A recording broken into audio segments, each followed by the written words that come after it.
So we're live. All right. Hello, everyone. My name is Tyler Burnett. I'm filling in here for Alex. He's had something come up this morning, so just filling in for him. I have a special guest, obviously, today, Henri Johnson, founder and CEO of FlightScope. How you doing, Henri? I'm great, thank you. How are you? I'm good. Yeah, so just working from home today. That's why I'm alone at the office. Henri's the only one in the office today, so I guess we can maybe just let people kind of file in here. Yeah, a special one today. So we're gonna, just so everyone knows, we're gonna kind of go through some questions that we have that we thought you guys would really enjoy listening to Henri answer. And then obviously, if you have any questions, just ask them in the questions section, and we'll try to get to as many as we can. The session is recorded afterwards too, so if you want to go back and answer or see any questions, you can do that. So let me just check the people here. Yeah, why don't we just jump into it? You ready, Henri? I'm born ready. Okay, the first question is pretty generic. I'm sure that everyone would like to know just how you started FlightScope and when you transitioned into the sports world. So just stop me when I go too far and too deep, because I know everybody's got limited time. I can keep you busy for a long time. It's a long story, but I'll make it short. So firstly, I want to point out, and for those of my classmates that are watching as well today, welcome, from a very small town in the Northern Cape of South Africa called Warrenton, and had great times there. Grew up on a farm, actually, between Warrenton and Jan Kempdorp. It's all foreign to you, I guess. But it's a very small town. I think we had like 270 people in the school. I think that's not high school, that's high school and lower school. Wow. It's a very small school, but we were very fortunate. Grew up, farm life, small town. And we're inspired by, I think, there was a guy, the headmaster when I was so small was AP de Jager. We called him Aap, which means ape. De Jager, he was also part of parliament. But he was a scientist and a mathematician. He also gave us music lessons and stuff like that. I think he inspired science in a big way, and my entire family, is science-oriented. My older brother Tom is also an engineer, like myself. Younger brother David, he's even more of a nerd than I am. He's got mechanical engineering doctorate in electrical engineering. My sister Louise is a physiotherapist. So everybody's in science, and I know quite a lot of people from my hometown that went in science. That's just a little bit of background where I come from. So I wasn't born with a golden spoon, anything like that. We grew up as normal kids, didn't have a lot of money, but had enough, okay?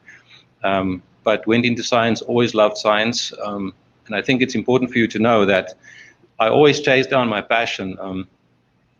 After school, I would go to the library, and there was one book called the Electronic Engineer's Handbook, and I studied that thing, Radio Amateur's Handbook, rather. I didn't understand much, but I read it and read it. I was really curious, and I built a little radio transmitter when I was in what's now equivalent to grade 6. We called it Standard 4 already at that time. I would take all my spare time to build electronics. Really keen into science. Anyway, that's background that you should know, where I come from. And then I went to Stellenbosch University. I fell in love with Stellenbosch when my brother Tom, when we took him down to Stellenbosch for his first year, he was also a bit of a nerd. He jumped 2 grades at school. In those days, you could still jump. I think my mother taught him too much before he went to school. But I was fortunate, they just left me alone. But basically, he was like 15 when he went to university, and they almost sent him back. He was too young. But long story short, I fell in love with Stellenbosch, beautiful place, and I said, exactly, that's where I want to go. I went there, I studied engineering, electronics engineering, and did my master's degree as well there. And then I started working for the Institute for Maritime Technology in Simonstown, which was wonderful. I had an office overlooking the ocean. I literally saw a whale giving birth one day, which is like amazing, just right in front of my office. And I windsurfed a lot with my buddies. I know one of my buddies on there, Charles, we built windsurfers, and then at one day I just resigned. I just decided, hey, I need to go and do my own thing. I'm not a corporate animal. I just don't like all the corporate things. Too much of an entrepreneur. Want to do my own thing. I resigned, and everybody thought I was going to build windsurfers. And I basically started the company in 1989, and I got a contract for making what's called muzzle velocity analyzers that you put onto guns. And no money, just passion, and basically started the company with literally nothing, and did everything myself. And we made, well, I pointed a few people as we went along in good faith, and after, I would say, 9 months, we delivered the first system to a test range in South Africa, where they put these things next to guns, onto guns, measuring, muzzle velocity and so on. So that's how we started. So we started out in the defense business. It was tough because defense business started going down at the time in South Africa, and South Africa was kind of the skunk of the world at the time because of our very famous or infamous apartheid system, which we inherited, by the way, from Cecil John Rhodes from the UK. Sorry to say, but it wasn't invented in South Africa. But long story short, I stayed out of the politics. 1st of April 1989. I was young, inexperienced, and I wasn't scared, but I was nervous. Yeah, and I think it's definitely interesting, and it gives FlightScope a lot of credibility. That we started in that type of world. That's obviously you have to be so precise when you're working with defense companies, and so it's very interesting. But so when you decided to go into golf, correct me if I'm wrong, but you weren't a golfer at the time, correct? No, my roommate at university was a +4 handicap. He played #1 for Stellenbosch University, and Gerard Deploy, actually, is his name, and he always wanted to show me his swing. He had a beautiful golf swing, and I said to him, that's for old people, but now I'm old, so I can play. So I actually literally started playing golf, dabbling it in 2004, and that was literally 4 years after I started FlightScope, because initially we used a few guys in the company that knew how to hit golf balls, Johan Collane and Trevor Rees. They could hit golf balls. I didn't even know how to hold a club. I was never interested in the sport. I did martial arts for a long time. I was, I learned how to play tennis at a very late stage as well. But golf, no, I've never played it until 2004.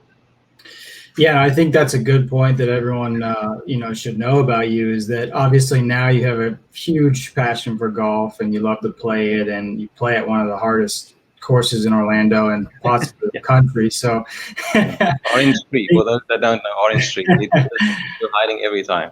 Oh man, it's tough. But yeah, no, I think that's great for everyone to know, and how much you have learned over the years, and taken on that responsibility of learning the game and the industry, and how well it's helped us develop our technology over the years. Just that your knowledge of the game. So it's interesting that you didn't start out that way, but that you learned it like other things. So.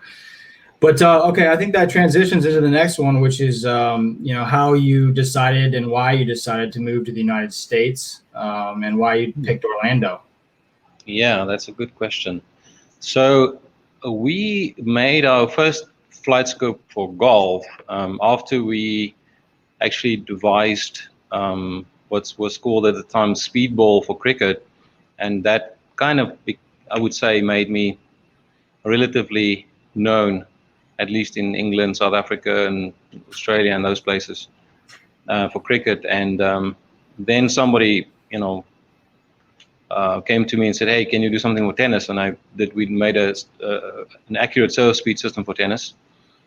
And then I think it was literally in 1999 we did the first measurement on golf using one of our military systems, just to see what it does. Because we said, okay, well, so golf, it was cricket, tennis, so what next? And we said, maybe we should do something for golf. We didn't have a clue what to do for golf. So I asked around, and a good friend of mine, actually, architect Fred de Kock, at the time introduced me to a friend from Ernst, Gavin McCann, who's passed away, unfortunately. And then I was introduced to Ernie Els's brother, Dirk, a big boy. He can hit it much further than Ernie with flip-flops on. Anyway, so he literally hit a lot of balls for us, and we said, okay, so what do we need? What do you guys want? And he said, oh, it will be cool to get, club hit speed and ball speed. So, okay, we worked on that. And then at some point we thought, well, okay, yeah, we've got club hit speed and ball speed, but what about something else? And the guy said, well, we'd like to know how far we hit it. And now that became intensely more difficult. And we started first by measuring parts of the trajectory, not only at launch, and then finally we went on to measuring the entire trajectory, because it's like the stock market. You can take a spot price and guess or make an estimate, or if you go in hindsight, it's perfect science. So what we decided to do is to take hindsight. In other words, measure the whole thing and report it. Yeah. So that was the premise for FlightScope in golf. And it took many years. We had in 2000, we had our first system for about golf, and we literally put them on the map. Bill Bales and his brother, made some software and started making a golf simulator. And we had something called T-Box, and it could measure putts. Any shot, it was behind the screen, out of the way. It was for entertainment. It was, I would say, reasonably accurate, but it did everything: putting, chipping, full shots. And then we did a system called FlightScope Pro, which we rolled out in Singapore in something called FlightScope the Game in 2003. Well, actually in 2001, in October, we demonstrated FlightScope to the PGA Tour in Ponte Vedra Beach for the first time. We had then, from then until 2008, we were represented by distributors, agents, and so on, and it just didn't work out. People were backstabbing us, and we were so naive. We believed everybody, and so in 2007, I said, listen, everybody's pulling the rug from us. We need to go to the market and actually do it ourselves. And I didn't have a lot of support in the company. Everybody said, that's another idea of Henri, and this one's not going to work, something like that. So I want to remind everybody about that. But it was a little alone at the time, so I did apply for a visa, L1 visa, and literally within a few months packed up and went across, took a few people along, and most of them are still with me. Thank you, Madeleine, and others that stuck it out with me so long, 15 years plus. And so we came here in 2008, and we literally knew nobody. It was, the banks were strange. Everything was strange in America. It was totally different. And we were for the first time, we were inside of the market that we needed to serve. And that was a great choice. So everything happened from there. Year on year, we just started growing. And today we are a company of literally more than, I would say, 240 people worldwide, permanently employed, including everybody in Poland. So it's been a journey. Yeah, that's a great story from that I hear from you and Madeline about how when you guys moved here, you all lived in the same house, lived and worked in the same house, and obviously it's grown a lot from then. Obviously, we have a big office now in Orlando and a big studio, and so I appreciate you moving to the U.S. because I probably wouldn't be here if you hadn't. So okay, well, me too. I'm just going to answer a couple questions here. So Johan, for those of you that don't know, Johan Immelman is our marketing director. I'm sure you know the last name, has some sons that work in the industry. But so he's asking why you changed the name from EDH to FlightScope and when you did that. So as many people in the company know me, I don't take long to make a decision. But I need some facts. But when it comes to marketing, I had no training in marketing at all or anything like that. So when I made up the first name, it literally took me 10 seconds, and I called it Electronic Development House. Boom, there we go, and let's get it done. FlightScope was, when we started making a system to track a ball, I thought, well, I love shooting. Okay, so telescope, FlightScope, there we go, easy. Perfect. Another question here from David. He's asking for an update on the Academy and my FlightScope. and is asking specifically about like the university type thing that TrackMan has. So I think I can just give a quick update of it. We are getting close, and correct me if I'm wrong, to being able to release our new platform. We're working on a really nice online platform, and it's getting very close. So we hope to be able to share information with the users soon. Sure. But maybe you can expand on that if you'd like. Yeah, maybe if there's anybody in here that wants to test drive the e-learning platform, send you details to Tyler, and he can send you a link and you can test drive it so long it's fully operational. We've got Mone Boda back in Pretoria, South Africa, actually. He's driving the whole thing for us permanently or full-time, and he's doing a great job. He's a fantastic golf teacher, also a great golfer. I always say he holds 5 course records in South Africa, so he's a much better golfer than I could ever dream to be, and he understands teaching. So he took on the whole e-learning platform for us, and we've got some exciting people that will be presenting some of the courses for certification. So it's not going to just be materials and study and write a test. There will be some significant presentations in there as well from people that you see or hear on TV. So it's going to be quite fun. But certification courses will be there, and there will also be just online training courses. There will be some free stuff. There will be paid for content and so on. But it's a very professional platform, and if you've ever used anything like Udemy, Coursera, Khan Academy, and so on, this is at least the level that we want to pitch at. Yeah, no, definitely excited about that. Okay, we'll move into the next question that I have here. So just maybe talk a little bit about the accuracy of FlightScope and specifically, how we verify our numbers and things like that. Painfully difficult to verify the numbers. Verification in terms of accuracy and precision, it could be a boring story for many people because it takes a lot of time and planning. But we invested in about 5 vision research cameras, which is called normally phantom cameras, that run at thousands of frames per second, just to give us something to look at and to analyze as well. When it comes to things like, in golf, for instance, how the club head connects with the ball, what happens there, and then also other parameters that we publish, like in the D plane, angle of attack, vertical swing plane, horizontal swing plane, path, and so on. Spin, launch angles, whatnot. But it takes a lot of time. We also developed something called the environmental optimizer, which directly came from tests that we did with a ball cannon that we developed. This ball cannon can fire easily up to 330 yards if you open it up through there. So it's pretty dangerous. But we actually had quite a few outings there at Stellenbosch at the cricket fields, kind of back-to-back fields, and then we measure all the environmental conditions, and then we fire balls at different speeds and launch angles and spins, because we can program the spin, program the speed, and then we fire it, and then we track it until it lands, and we use a lot of information. So from that, then we work back in terms of the ballistics, cause and effect, and that's why today we can safely say that we've got the most advanced ballistic physics model out there when it comes to a golf ball, I believe. I am very happy that we've invested in all those techniques and test procedures. And we're always trying to be as accurate as possible.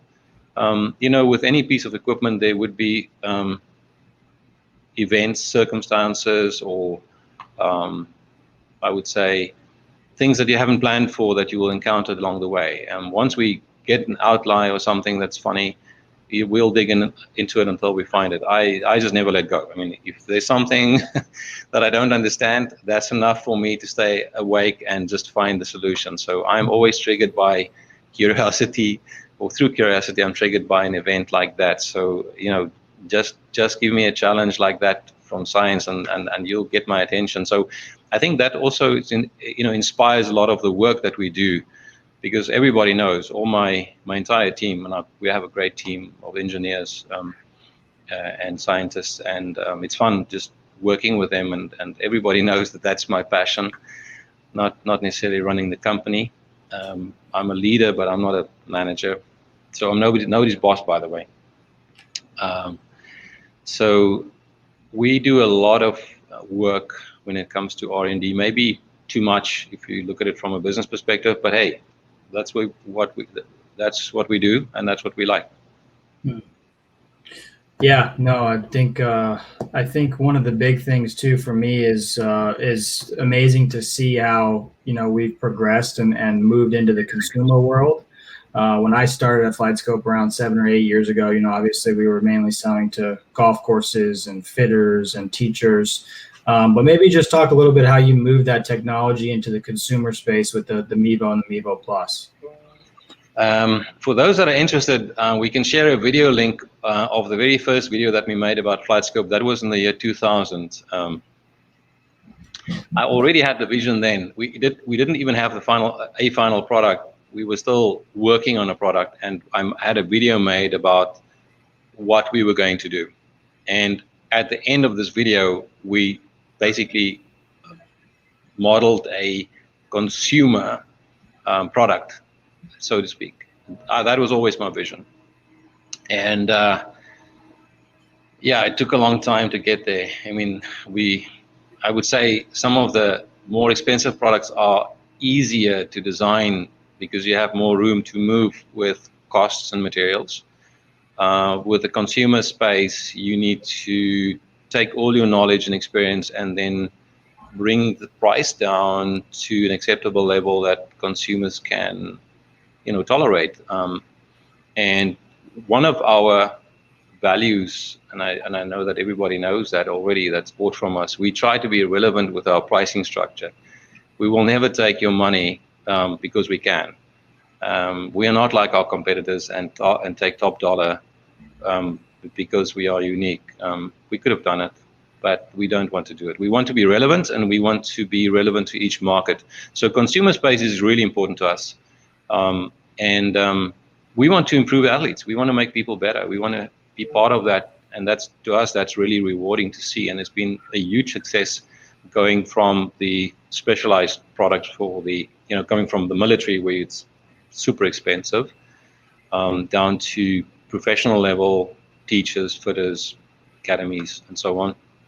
And then finally to the consumer, you know, golfers like me that can use a FlightScope MIMO, or now the exciting MIMO Plus. You can play 5 golf courses at your home, which I do. So yeah, this has been a dream. Yeah, no, and I think the great thing and the position that we're in is obviously, you know, we have tons of teachers and fitters as customers, but now we have all of these consumers and being able to connect the two. And I know that's a goal for you, and it's something that we're still, you know, improving on and adding features to be able to really connect the teacher and MIMO to help grow the game and really make people better. No, absolutely. I can't add anything to that.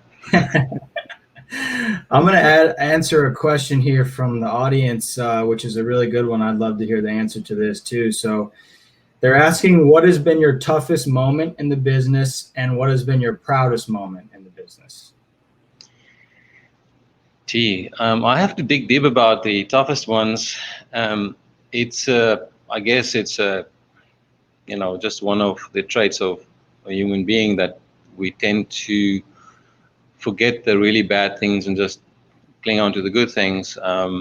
But tough moments, I mean, there were really many. So I can keep you busy for a long time, but I don't want to bore you. Let me give you just a few dots on the line. The very first time when I put my business plan on the table with a bank, at the time it was called Volkskas, now it's Absa Bank.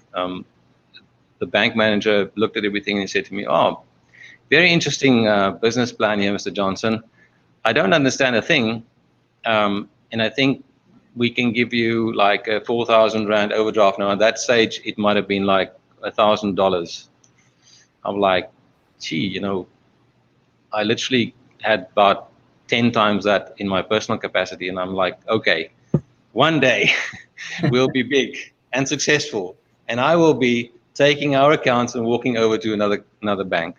That I told them so, and I haven't done it yet. So 30 years later, we're still with the same bank. But maybe I should do it.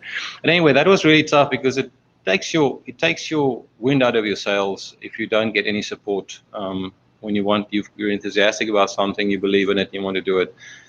And so that was difficult. And then along the way, we had many things happening. You know, we had in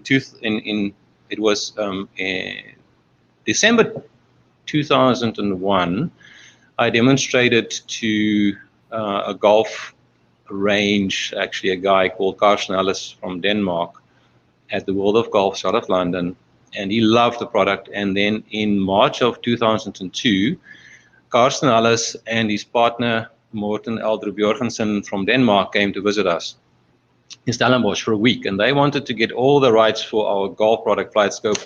And just, you know, we sign on the line, they get all the rights forever, and we never get into the golf business again. No money flows, but it's just a contract, and they promise us the world, you know, like 25,000 or 25 million pounds a year turnover. And like, where are you going to do that? And I said no. Everybody else in my company was disappointed. Basically, they went to Weibel Scientific in the defense industry, and 9 months later, they came out with a competitive product that, guess what, had exactly the same tilt angle as our system, the same antenna spacings, same number of antennas as our first system, very, very similar, maybe even a little bit more advanced, because it's easier to look at what somebody else has done and then go one step ahead at a time. And today they're called TrackMan. So 1 week in Stellenbosch, and his brother, Morten's brother, Klaus, is managing the company. Hey, that was not a good moment because, you know, I believe we basically lost a lot of ground, but we were naive. And but hey, there's one thing that nobody can take away. We were first. So that was a bad moment, but we decided just to take them on in the market. I think today, with our portfolio and our growth of our company, we've done extremely well, and we are still growing. So these are just some of the dots on the line, but there were many setbacks. Nothing always works out the way you want to, but I tend to forget about those. I hang on to the positive things. Yeah, no, and I think I'm sure one of your proudest moments is probably something very simple, you know, behind the scenes with your engineers, and that's just kind of the way you operate. So I'm sure you've had tons of proud moments with everyone in the team, but if anything stands out. Yeah, I can just maybe give you something a little bit more personal about me, so you understand how my clock works. So, you know, when I hear we've done great sales and, you know, the bank account is looking great, then I'm thankful to the Lord for giving us that opportunity and responsibility. But that doesn't drive me. That doesn't really, I would say, motivate me. It at least gives me the opportunity to do what we need to do, and it keeps the bank manager or the wolf away from the door, so to speak. But yeah, no, what makes me tick and what's really fantastic for me is when we make a breakthrough on technology, like a new discovery, like an aha moment. It's like, man, I love that stuff. You know, that's what I do. That's what makes me tick. You'll find me when by the way, I love reading. I won't go into that story now, but when I read, my daughter Nicole always would say, "Dad, what are you reading?" And answer is simple. It's some science or applied maths or something. You know, I just don't have enough time to satisfy my curiosity. So I'm extremely curious about how things work and always studying science and stuff. So I just don't have time to read Archie or Casper anymore, you know? Yeah, definitely a lot going on. I'm sure time is not on your side, but no, I think bad. But that might also be true. But I always say I want to live forever, and so far so good. But I think I'm kind of pitching 420 about that's. No, I think one thing that it's good that everyone knows too, just about you, is that, you know, I say time is not of the essence, but I think it's really great for our sales and marketing team to know that you always make time. And whether it's a MIMO customer that has paid $500 with us, or a customer that's paid 50 grand over the years with us, you make time, and even if it's a support agreement or a sales, whatever it is, you always make time for us, and you, especially if there's a problem, you love solving them. So I think our whole team appreciates you taking the time when you need to. Thank you. Yeah, I must say a thing, and I spoke to one of our guys, Etienne, this morning. He runs our IT worldwide, and the one thing that I've seen through the years, and I must admit, I am not the most patient person out there.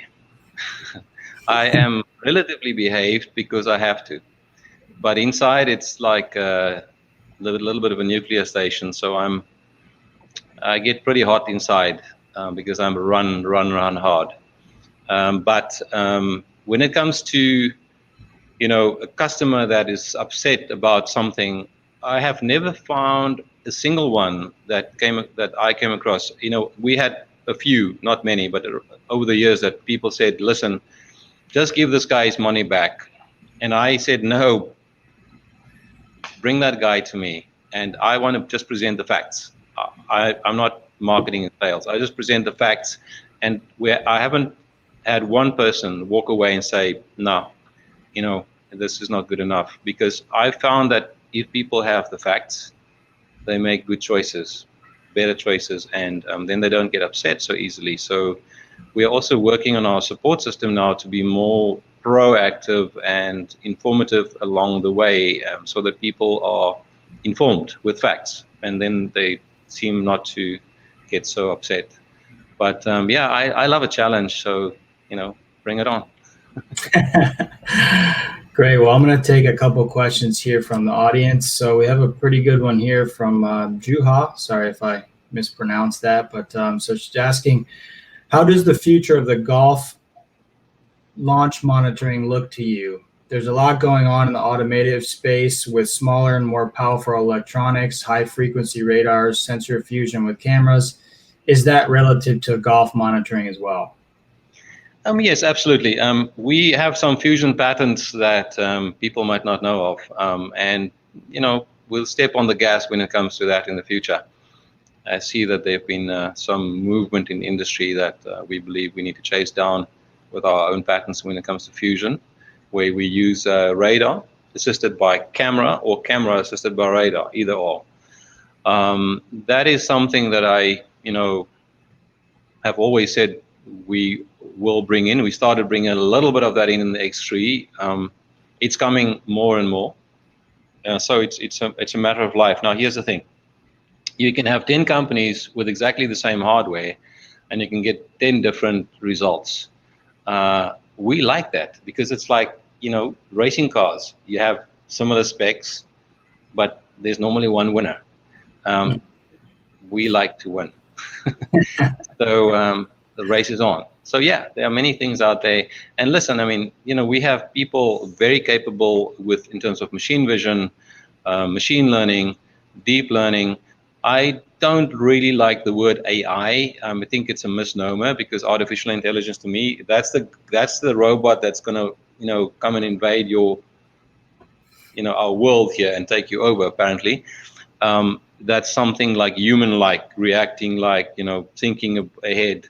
No, that's not what we are doing. We are doing machine learning, deep learning, and those kind of things, where we take all the information available and then we train a machine to make the best prediction, estimation, calculation, etc. So we call it priori information, and it's a lot of that's based on like Bayesian statistics and so on. But yeah, we are very aware of that. We're working very closely with people on that score. I'm working with Intel. We've done something already with them previously in the year at the Olympic Training Center at Colorado Springs for the U.S. Olympic team. And it's a pity this year the Olympics washed out. It was the first time in my life that I had a pass to go and work with, even just visit the Olympics. But okay, whole times next year. And we are going to do some awesome stuff with machine learning that'll filter through in everything that we present, for sure.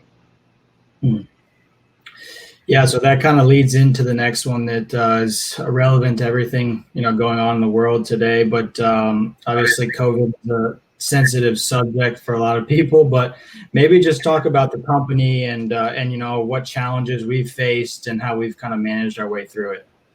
Yeah, so we are very blessed and fortunate that we didn't have to lay off people in our company. We are still here. You are still here.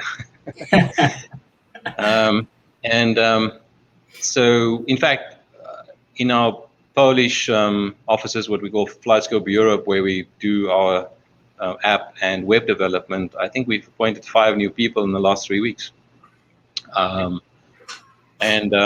We are appointing more people as we go. So in this time, because we have to. It's like investing in good stocks in this time. It's a great thing. I mean, China won the World War III already. I'm not sure if you know, but it already happened. So they bought in, they manufactured everybody's goods over the years.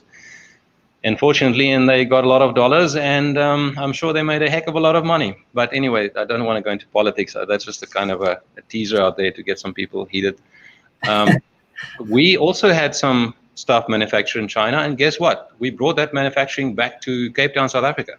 There are people out there that are keen and willing to challenge the price structure of China, and we've moved all our mechanical stuff that we had made in China back to Cape Town, South Africa. And electronic manufacturing, we've got people here in Tampa and in Ohio that are quoting on actually some of our products to make it absolutely in-house here in the US as well.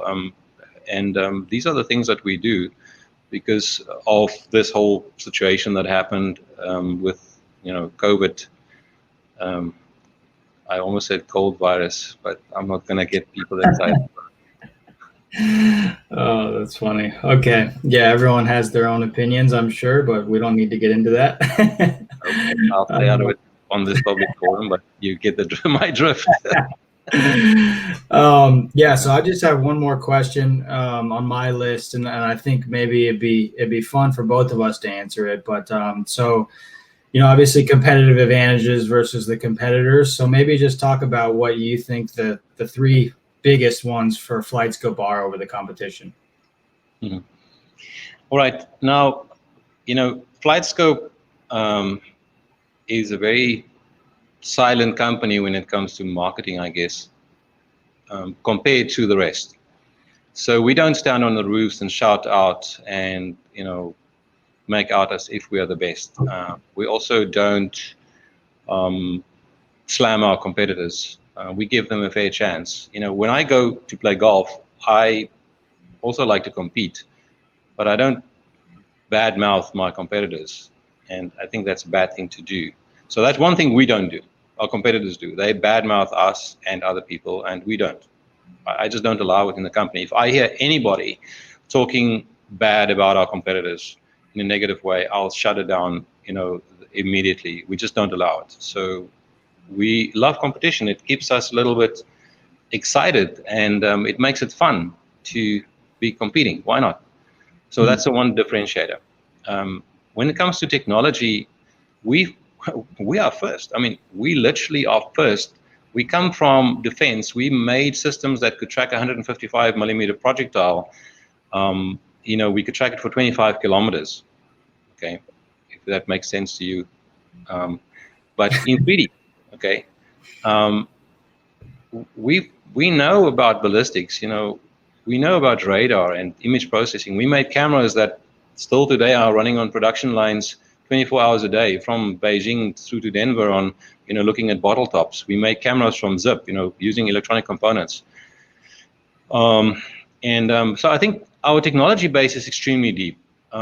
We're a fun company, great family, to be around with. So I would do business with FlightScope if I were outside. It's fun. And we are always trying to live up to our promises, and we're always going to be relevant with pricing, and we're always going to push the limits when it comes to technology. We don't like to come in second place. That's not, podium is interesting, but we want numero uno. Oh, definitely. Yeah, no, I think mine are very similar to that. So, yeah, I think we're at about 40 minutes. I don't know if you have anything else, Henry, that you'd like to add or touch on. I can, of course, talk the whole day, but I don't want to. Let's just hear from the audience if there's anything specifically they want to ask. Yeah, so I have a couple more here that we can touch on. So Tom is asking, out of curiosity, any plans to shift from phased array to MIMO radar? No, not in the near future. To be quite honest, there are advantages and disadvantages for every technology that you do. So the investment that we've got with phased array, where we basically are looking at the differences in phases to get angles. We are using multiple frequencies to get distance measurements directly. We're using Doppler for getting speed. It's extremely powerful, and it's very directed at the applications that we do. We certainly are very aware of what's going on in terms of new technologies, and we're keeping an eye open. But hey, the question really is, what do we need to achieve? Do we need to drive costs down? Do we need to improve some particular parameter that we're not good at? Do we need to bring in a new measurement that we haven't done before and that a new technology can bring to us? And those are the considerations, really. We wouldn't change just because, there must be a very good reason, I would say, technically and commercially, to make a change. What I can say to you is that our radars are always changing. So can't tell you what's in the pot, but man, I'm excited because we already are working on the next wave of things that that will really blow people away. So I personally would say that it's a careful decision to move to an entirely different technology.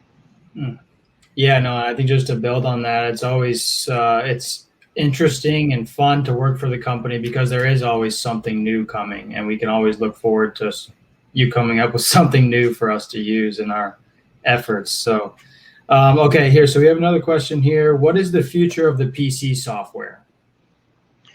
All right. So what we're trying to do now is to unify our software or apps, and the very good news is we're going to have limited apps. We want to have only 2 apps. So let's call it FlightScope Golf app and a skills-based app. And then we're going to bring all the good things from all the other apps right into those. And so when you drive it on any platform, whether it's Android, Mac OS, by the way, Windows, iOS, it's going to drive, feel, operate in a similar way. Of course, taking into account the limitations of every platform. PC doesn't normally have a GPS in, and kind of all the stuff there. And if we use technologies like iOS, we're talking about ARKit 4 and all the new tools that are available with say an operating system. That's not going to be available like on PC, for instance.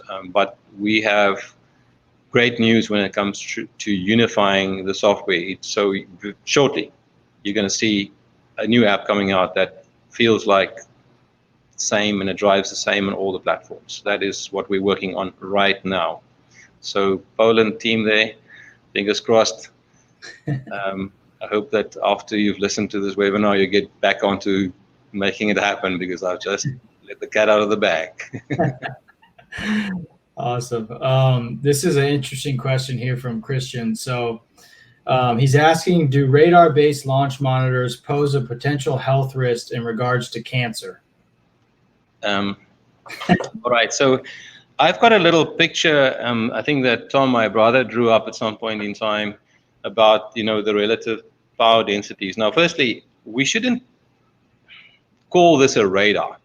It's literally a field disturbance sensor, meaning that we put out a very low intensity electric field, and then we look at any disturbance in that field, and we know where it is and what rate it happens at and so on.